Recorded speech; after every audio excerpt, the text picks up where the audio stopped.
Hi കൂട്ടുകാരെ, ഇന്ന് ഞാൻ നിങ്ങളെ കാണിക്കുന്ന എൻ്റെ ആഫ്രിക്കൻ മുല്ലച്ചെടിയാണ്. ചട്ടിയിലും നിലത്തും ഒരുപോലെ വളർത്തിയെടുക്കാൻ പറ്റുന്ന ഒരു ചെടിയാണ് ഇത്. കുറ്റിച്ചെടി പോലെ വളർത്തിയെടുക്കാൻ പറ്റുന്ന ഒരു ചെടിയാണിത്.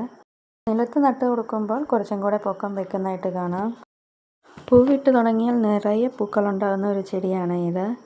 ഇതിൻ്റെ പൂക്കൾ 2 ദിവസമൊക്കെ വാടാതെ തന്നെ നിൽക്കും. വൈകുന്നേരമാണ് ഇതിൽ പൂക്കൾ വിരിയുന്നത്. ആ പൂക്കൾ വിരിയുമ്പോൾ അവിടെ മൊത്തം നല്ല ഒരു മണമാണ്. ഈ ചെടിക്ക് നമ്മുടെ നാട്ടിലൊക്കെ കാണുന്ന ഒരു ഔഷധ ചെടിയായ പെരുവിലൻ ചെടിയുടെ ഒരു ഏകദേശം രൂപസാദൃശ്യമൊക്കെ ഉണ്ട്. പക്ഷേ ഇലകൾക്കൊക്കെ നല്ല വ്യത്യാസമുണ്ട്. പൂക്കൾ ഏകദേശം ഒരുപോലൊക്കെ തന്നെയാണ്. പെരുവിലൻ ചെടിയുടെ പൂക്കൾക്ക് വൈറ്റ് നിറമാണ്, അത്യാവശ്യം മണമൊക്കെ ഉണ്ട്. എന്നാൽ ആഫ്രിക്കൻ മുല്ലയുടെ പൂക്കൾക്ക് ഓഫ് വൈറ്റ് നിറവും അതിനേക്കാൾ സുഗന്ധവുമുണ്ട്.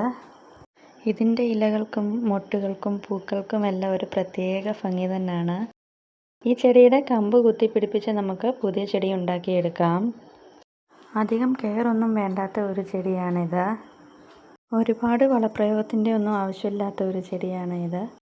നമ്മൾ സാധാ ജൈവവളം എന്തെങ്കിലും നമ്മളിതിന് ഇട്ട് കൊടുത്താൽ മതിയാകും. എല്ലാവർക്കും വളരെ എളുപ്പത്തിൽ നട്ടുപിടിപ്പിക്കാവുന്ന ഒരു ചെടിയാണിത്.